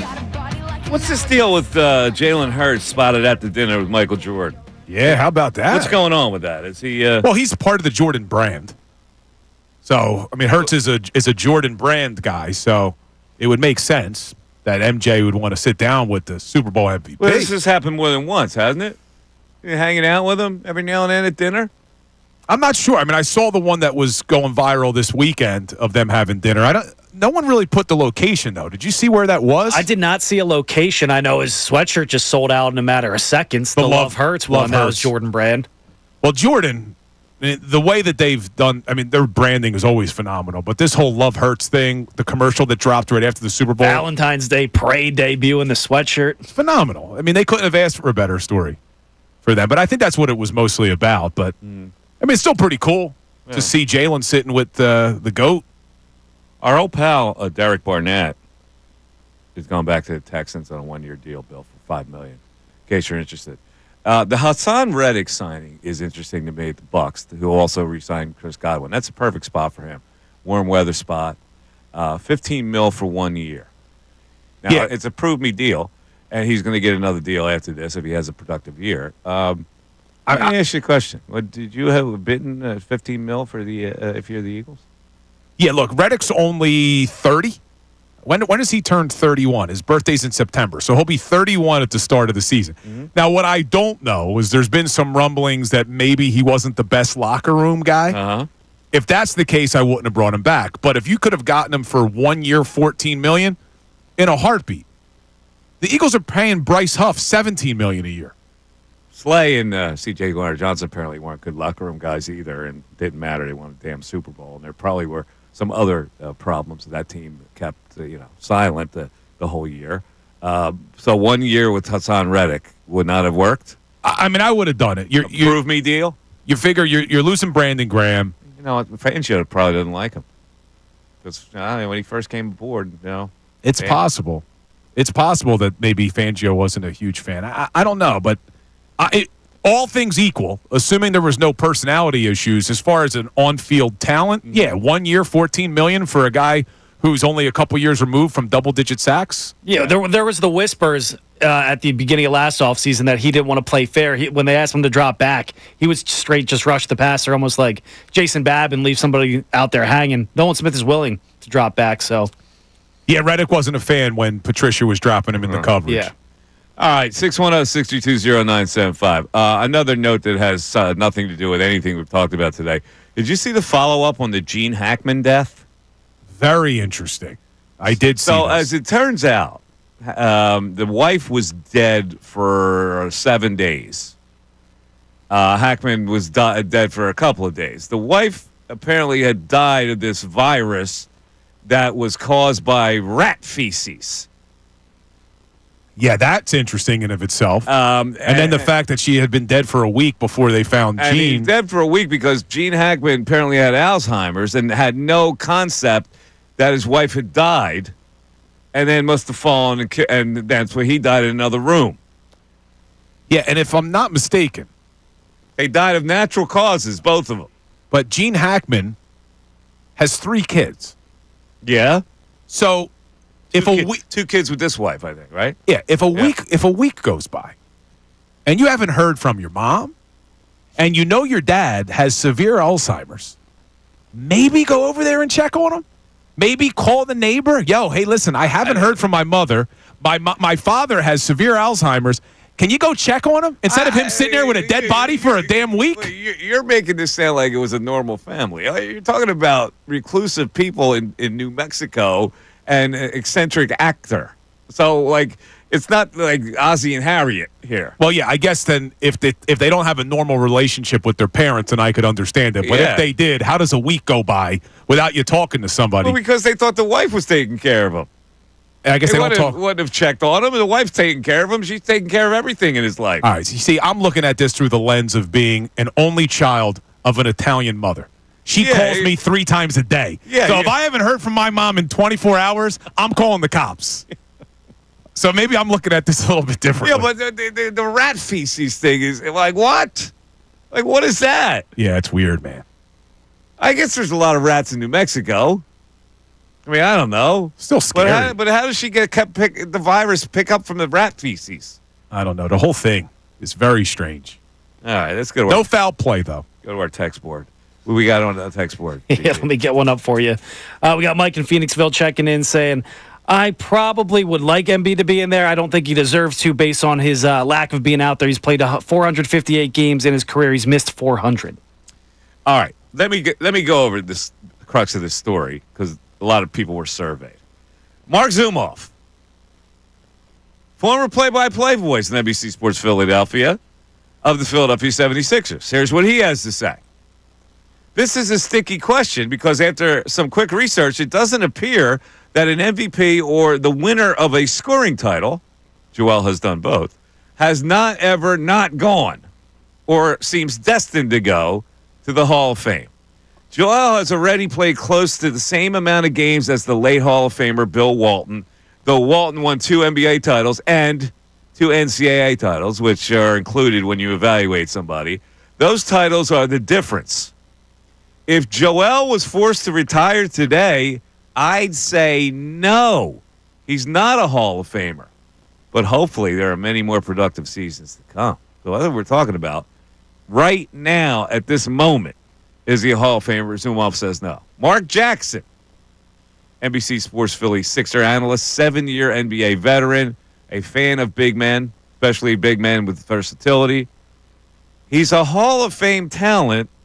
Unfortunately, because of the length of his career, he would not be in the Hall of Fame, says Mark Jackson. That's kind of a bold opinion from the guy who's doing the pregame and postgame show. It's very bold. Right? Very bold opinion. I wonder, I know this is the question we're throwing out. I wonder how many people are like, this is the last thing we feel like considering. We don't care. Well, because what you're asking is, if Joel Embiid's career is over now, so what that's insinuating is, man, we're in for a few years of crap. Yeah, Embiid's already well off. He'll be all right. He'll be a Hall of Famer. We're left here with the pieces of it. Because then it's like, I know there's people out there, we haven't really got into it, Mike, but people who want the Sixers to hit the nuclear option, which is that forced retirement. Have you seen this where he's medically unable to play? And they get insurance. Chris Bosh did it, right, with the blood clots. Yes. Yeah, you get insurance compensation. Well, the problem with that is, I was reading some of the rules. Like, it has to be 1 year from when he played his last game.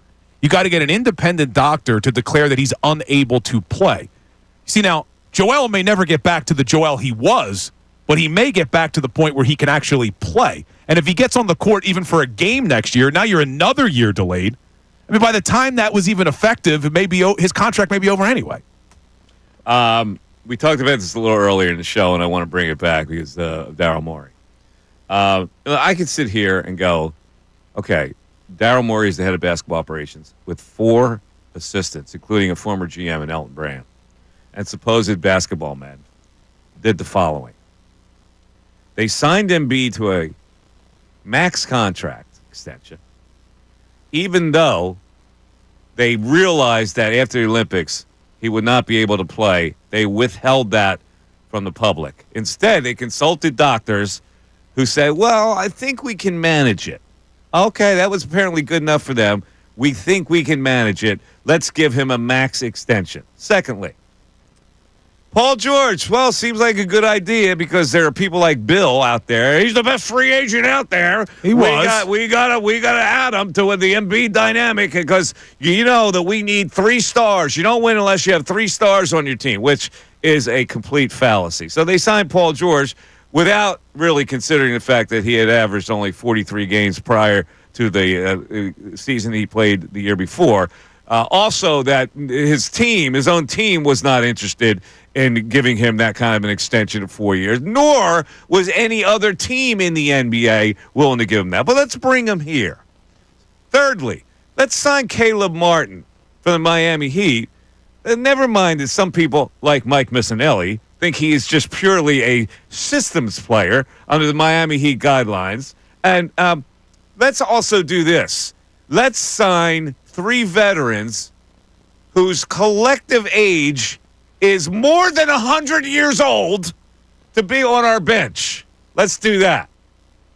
All right, so Daryl Morey on a podcast a little earlier, we'll let you hear this when we get back, where he was obviously not grilled, but he was allowed to spew excuses on why his team is in the state that they're in right now. We'll hear that on the other side. The Mike Missanelli Show continues. The Philadelphia 76ers. Sixers win. Play that song.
We're coming down the home stretch. We got a little bit of news here. And we looked at the cornerback position with Slay, thinking, okay, well, if they're not going to sign Slay, they got Isaiah Rodgers. They can probably sign Keely Ringo in weight. But news comes down now that Isaiah Rodgers has signed a 2-year, $15 million deal. If I do the math, that's $7.5 million a year. So the Vikings. So that tells me one of two things. That tells me that they're probably going to want to bring Slay back for a year and still have Keely Ringo as a backup. I don't understand this one at all. Like, if Isaiah Rodgers was going to go out there and get a big payday, I could see the Eagles not wanting to bring him back. But 2 years, $15 million, with only $8 million guaranteed, I would have signed him in a heartbeat for that number. because you need depth on the outside cornerback position. When Slay went down this year, Rodgers was the first guy up, and he performed well when called upon. Also plays special teams. I like Kelee Ringo a lot, and I'm looking forward to what Kelee Ringo can do this coming season. But we haven't really seen Ringo do it, so why not provide some depth? I'd rather have, this may be crazy, but I'd rather have Rodgers at 2 years, 15 than bringing back Slay at 30-something years old who could fall off a cliff at any moment. I'm very surprised. This is a good signing for the Vikings. I think it is. I really think that they'll sign Slay to a one-year deal, and Fangio says, yeah, Kelee's another year. So this would work perfect for us.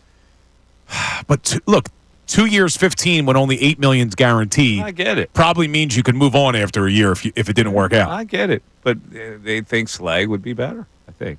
Now, if they don't sign Slay, then they're throwing caution to the wind. They're thinking Kelee Ringo could be a starting corner in this league right now. Which he may be. Maybe, but I don't know. But you also need some depth. Like, one of those guys goes down, you got to have depth. I mean, look, Quinyon Mitchell can play. Cooper DeJean can play. And then right now we're sitting there, well, what's the option on the other outside corner? Because if you keep Cooper at the nickel and you keep Q on the one side, who's the other guy? I don't know. I would have liked Rodgers, but maybe they're not done. Maybe you get like a second, third wave free agent not named Darius Slay that could step in here if you're not truly sold on Kelee. All right, to start the show, we talked about the state of the Sixers and how sad it is, but we were really influenced by the fact that we heard Daryl Morey on some kind of a podcast. I don't know who these podcast guys were, Pod and Rod, Beavis and Butthead, whoever they were, doing a podcast with Daryl Morey, and allowing Daryl Morey to try to explain the Sixers dilemma. And by his tone, it doesn't seem that he's that worried about it. Here it is. We then lost a close game at home, which was very frustrating. And then we had a very bad loss in Game 7. And, it's a little bit similar to the LeBron-Michael Jordan argument. Objectively, people should feel better about that than the next season. We had a very entertaining Knicks series, like almost famously entertaining. I think it was voted best series that year. And for me, it was just stressful, but for everyone else, I'm glad you enjoyed it. It was very stressful. And we lost in 6 games, to a Knicks team that was not as good as the Celtics team we lost to the year before. And I was very down after the loss. And I was like, man, people are going to be so angry. And they were angry. Obviously, everyone wants us to win. But they were less angry than the year before. And anger is all that drives Sixers fans, as far as I can tell. They were less angry. Anger and the giggling, man. It's so annoying to hear those little idiots, whoever they were. So basically, we had tough Game 7. You had tough Game 7 because 2 of your boys bailed. Your 2 star players bailed. And then Knicks, and it was famously entertaining. In other words, why should anybody worry about that? It was famously entertaining, even though we lost in the second round.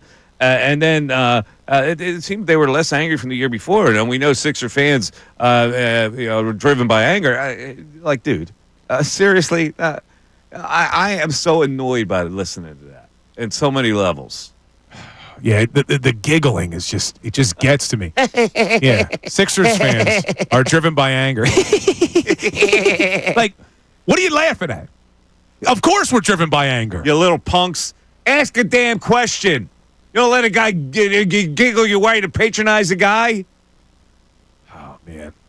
Frustrating. These podcasts today make me nuts. But, it's just when I think that I have complete, apathy towards the Sixers where I'm not going to let them get me upset anymore. It seems like something happens. They win a game, which hurts their draft stock. Then you get this audio from Daryl Morey, questioning why we're angry. Yeah, Daryl, come on the show. What are you afraid of? Just come on the show. I'll ask you straight questions about all these mishaps, these misjudgments. You have to have an explanation for these misjudgments. What was your thought process at the time that you thought this team was going to be a contender? It's funny, we got a text saying, Mike, come on now. We would love for you to get Daryl Morey back on the show, but last time you held him to accountable, he likes to run around and joke with the podcasters now. I'll tell you what, Daryl. Come on the show. I'll ask you the pertinent question, and then after your answer, I'll go, I'll do that. So you'll feel at home.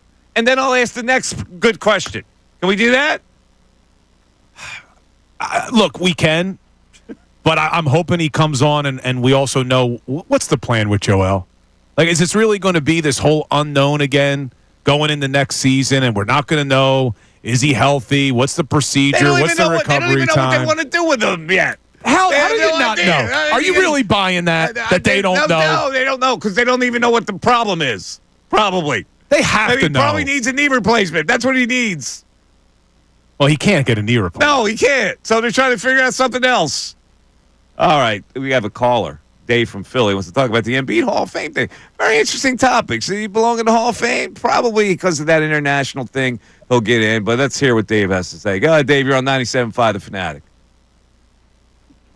Hello, Dave. Yeah, we got you, Dave. Go ahead. All right, cool. I want to bring up a few points, just like two. But the first one, I'll be real quick, the Hall of Fame thing.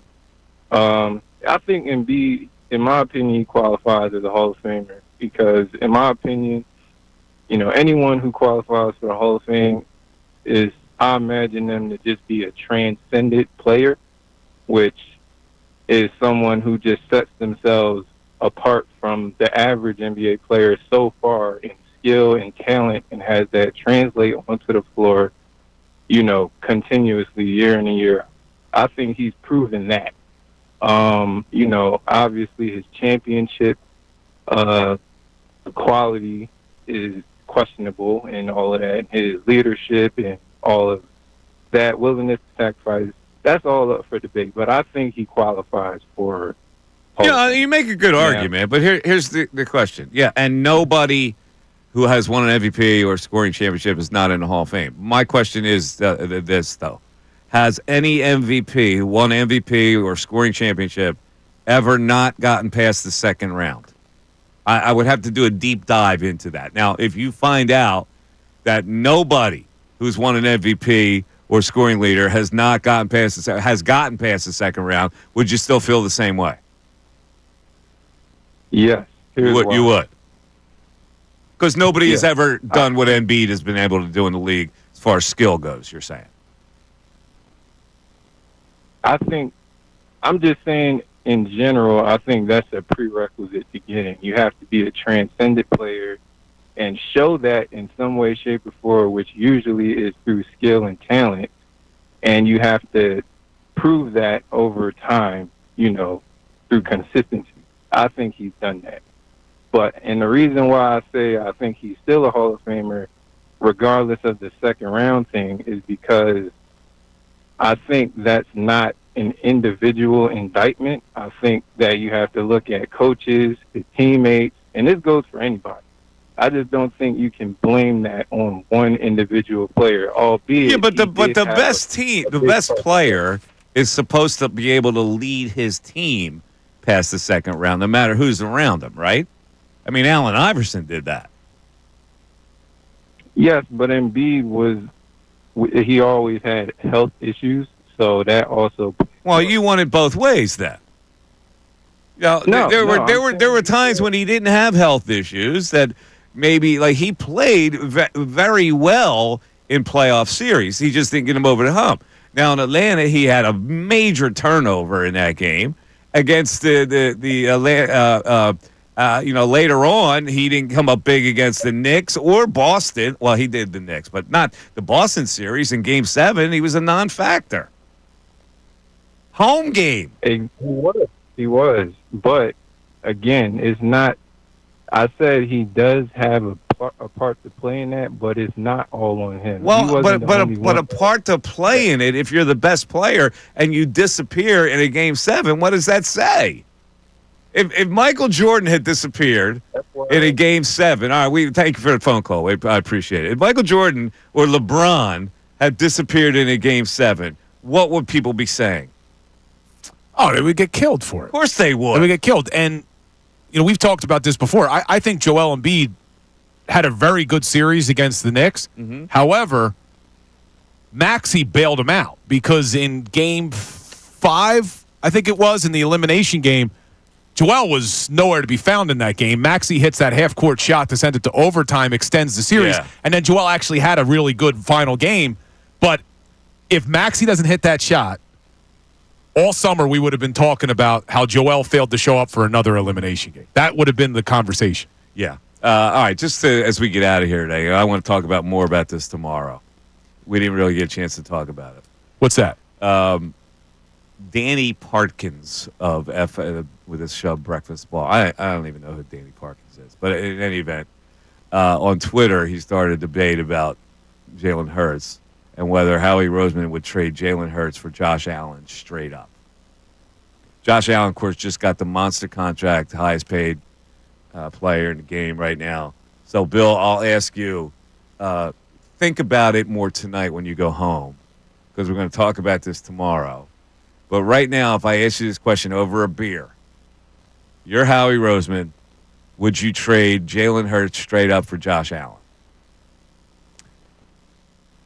So this goes back down to the conversation of who has a better skill set, but who can you rely on in the biggest moments? And not that Josh Allen has failed to show up in an AFC championship games, but I've never seen Josh Allen in a Super Bowl. I've never seen how he would perform on the biggest stage of any football player's career.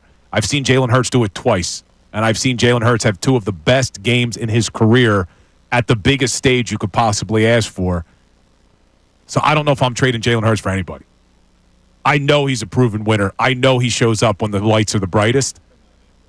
So I don't think I'm doing it. It's a non-answer answer. No, I'm saying I'm not doing it. You're not doing it. Look, if you're just looking at skill set. So in other words, you should rip up Jalen's contract right now and give him a Josh Allen deal. Oh, Jalen will get a new contract soon. Okay. Not this year, but he'll get a new one soon. 60 mil's not enough? When you look at it now, let me see where he ranks in annual. I know we got to get out of here. I think he's 11th. Yeah, I think he's 11th. I mean, you got guys like Trevor Lawrence who are getting more per year than he is. Yeah, I mean, just listen to some of these guys above him. Lamar, Herbert, Goff, Tua, Trevor Lawrence, Jordan Love, Joe Burrow, Dak Prescott. Now Josh Allen. Nah. Not doing it. Jalen Hurts is underpaid now. You believe it? How crazy is that? Shh. Yeah, no, don't say anything. All right. So, Bill, we talked about all the subjects that we talked about today. What are you going to take home? When you're driving home today, you're going to go, man, I like that conversation about, or this angle about whatever. What I'm going to take home is that incredible story you were telling about Pulp Fiction when Harvey Keitel is drinking the coffee. Now, look, Gunner's not paying attention because he don't even know what I'm talking about. My point was... It was a great conversation, and you missed it. My point was that Tarantino, as the director, melded the two concepts. He already got complimented with the coffee, but then Harvey Keitel takes the time to give him one of these. Yes. Yeah, but and that is brilliant writing or brilliant directing. Brilliant writing, brilliant directing. It's both. How about that? It's both. And we'll have more updates on this free agency stuff. Is Milton Williams, I know we broke the news he signed with Carolina, but I'm seeing now that other teams are in the mix. Well, it's suspense. Whoa. It's always total suspense on Milton Williams. We haven't heard anything about Josh Sweat, Kai Becton, Kenny Gainwell. We'll follow that up. Tomorrow we'll have more of a conversation. Thanks, everybody, for listening, calling, texting today. We really appreciate it. Have a great night, everybody, as the weather gets a little bit warmer. Take care, everybody. Talk to you later. Bye-bye.